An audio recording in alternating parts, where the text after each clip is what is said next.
എല്ലാവരും പറയുന്ന ഒരു പ്രശ്നമാണ്, ഞാൻ എക്സാമിന് ശരിക്കും പഠിച്ചിട്ട് പോയതാണ്, പക്ഷേ എക്സാം ഹാളിലെത്തി ക്വസ്റ്റ്യൻ പേപ്പർ കയ്യിൽ കിട്ടിയപ്പോൾ ഞാൻ വിചാരിച്ച പോലെ എനിക്ക് ആൻസേഴ്സ് എഴുതാൻ വേണ്ടി പറ്റിയില്ല. ആ ഒരു പോയിന്റിൽ ഞാൻ ഒരുപാട് കാര്യങ്ങൾ മറന്നുപോയി. അത്രയും കോൺഫിഡൻസ് ഉണ്ടായിരുന്ന ആൻസേഴ്സ് ഒക്കെ എനിക്ക് നന്നായിട്ട് എഴുതാൻ പറ്റിയില്ല. ഇത് നിങ്ങൾ പലപ്പോഴും പറയാറുള്ള കാര്യമല്ലേ? അപ്പോൾ ഇതിൻ്റെ പിന്നിലുള്ള പ്രശ്നം എന്താണെന്ന് ആലോചിച്ചിട്ടുണ്ടോ? പ്രോപ്പറായിട്ട് റിവൈസ് ചെയ്യാത്തതുകൊണ്ടാണ്. അപ്പോൾ ഈ റിവൈസ് ചെയ്യൽ 2 ടൈപ്പ് ഉണ്ടെന്ന് അറിഞ്ഞിരിക്കണം. ഒന്ന് പാസീവായിട്ട് റിവൈസ് ചെയ്യുക, പാസീവ് റിവൈസിങ്. അപ്പോൾ ഇവിടെ എന്താ സംഭവിക്കുന്നതെന്ന് വെച്ച് കഴിഞ്ഞാൽ നമ്മളിൽ പലരും ചെയ്യുന്നത് ഈ പാസീവ് റിവൈസിങ് ആണ്. സംഭവം എന്താണെന്ന് വെച്ച് കഴിഞ്ഞാൽ നിങ്ങളൊരു കാര്യം പഠിച്ചു, ഒരു ചാപ്റ്റർ പഠിച്ചു, നിങ്ങൾ എന്ത് ചെയ്യുക, എന്നിട്ട് ഒന്നുകൂടി റിവൈസ് ചെയ്യുന്നുള്ള രീതിയിൽ നിങ്ങൾ ആ ടെക്സ്റ്റോ അല്ലെങ്കിൽ ആ നോട്ടോ എടുത്ത് നിങ്ങൾ ജസ്റ്റ് വായിച്ച് പോവുക. അപ്പോൾ നിങ്ങൾ വായിച്ച് പോകുന്ന സമയത്ത് എന്താ സംഭവിക്കുന്നത്? ഇത് വായിക്കുമ്പോൾ ഓക്കെ ഇതെനിക്ക് ഓൾറെഡി അറിയാവുന്നതാണല്ലോ, അല്ലെങ്കിൽ കണ്ടു പരിചയം തോന്നിയിട്ട് നിങ്ങൾക്ക് എന്ത് തോന്നും? ഓൾറെഡി ഇതെനിക്ക് അറിയാം, അപ്പോൾ ഇതിലെ എല്ലാ പോയിന്റ്സും എനിക്കറിയാം എന്നുള്ള കോൺഫിഡൻസിൽ നിങ്ങൾ എന്ത് ചെയ്യുന്നു? അടുത്ത ടോപ്പിക്കിലേക്ക് നിങ്ങൾ പോകുന്നു. ഇത് സ്കിപ്പ് ചെയ്തിട്ട് അങ്ങനെ അടുത്ത ടോപ്പിക്കിലേക്ക് പോകുന്നു. പക്ഷേ നിങ്ങൾ എക്സാം എഴുതാൻ പോകുമ്പോൾ എന്താണ്, നിങ്ങൾക്ക് വിചാരിച്ച പോലെ ഒരു പോയിന്റ്സും ഓർമ്മ വരില്ല, നല്ല രീതിയിൽ എക്സാം എഴുതാൻ വേണ്ടി പറ്റില്ല.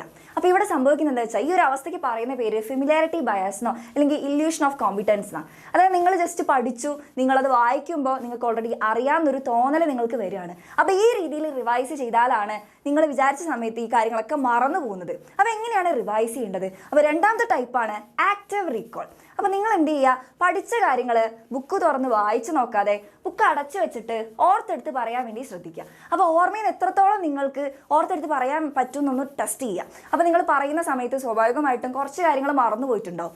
ആ മറന്നു പോയിട്ടുള്ള കാര്യങ്ങൾ നിങ്ങൾ പറയുക മാത്രമല്ല ജസ്റ്റ് ഒന്ന് എഴുതി നോക്കാൻ വേണ്ടി ട്രൈ ചെയ്യുക. അപ്പോൾ നിങ്ങൾക്ക് ഏതൊക്കെ പോയിന്റ്സ് ആണ് മിസ്സായി പോകുന്നത് അതൊന്നുകൂടി എന്ത് ചെയ്യുക, എടുത്ത് പഠിക്കുക. എന്നിട്ട് പിന്നെ കുറച്ച് ദിവസം കഴിഞ്ഞ് 2-3 ദിവസം കഴിഞ്ഞിട്ട് പിന്നെയും എന്ത് ചെയ്യുക, ഇത് തുറന്നു നോക്കാതെ ആ ടോപ്പിക്ക് ഓർത്തെടുത്ത് പറയാൻ പറ്റുന്നുണ്ടോ എന്ന് ട്രൈ ചെയ്യാം.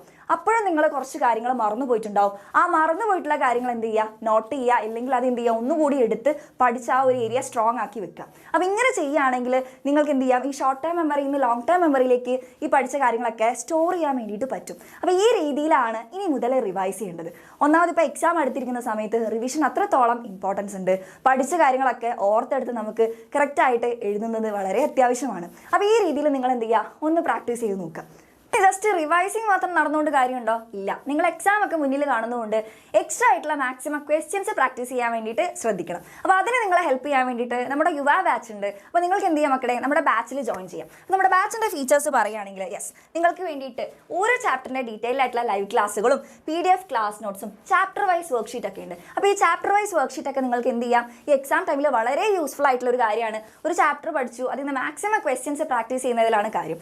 അതേപോലെ തന്നെ ചാപ്റ്റർ വൈസ് എക്സാംസും മോഡൽ എക്സാംസ് ഒക്കെ അറ്റൻഡ് ചെയ്യുന്നതിലൂടെ പുതിയ പാറ്റേൺ അനുസരിച്ചുള്ള എക്സാം എങ്ങനെയായിരിക്കും, അല്ലെങ്കിൽ എങ്ങനെ ഏത് രീതിയിൽ ആൻസർ ചെയ്യണം എന്നുള്ള ഒരു പ്രോപ്പർ ഐഡിയ നിങ്ങൾക്ക് ഇവിടുന്ന് കിട്ടും. അപ്പോൾ നമ്മുടെ സിലബസ് ഒക്കെ ഓൾറെഡി കവർ ചെയ്ത് കഴിഞ്ഞു. ഇനി റിവിഷൻ ക്ലാസ് ഒക്കെയാണ്. അപ്പോൾ അതൊന്നും മിസ്സായി പോകാതിരിക്കാൻ വേണ്ടിയിട്ട് എത്രയും പെട്ടെന്ന് എന്ത് ചെയ്യുക മക്കളെ, ബാച്ചിലേക്ക് ജോയിൻ ചെയ്യുക. അപ്പോൾ ഇൻട്രസ്റ്റഡ് ആണെങ്കിൽ ഈ ഒരു നമ്പറിൽ ജസ്റ്റ് ഒന്ന് കോൺടാക്ട് ചെയ്താൽ മതി. അപ്പോൾ എല്ലാവരും എന്ത് ചെയ്യുക, അടിപൊളിയായിട്ട് പഠിച്ചു തുടങ്ങുക. So all the very best.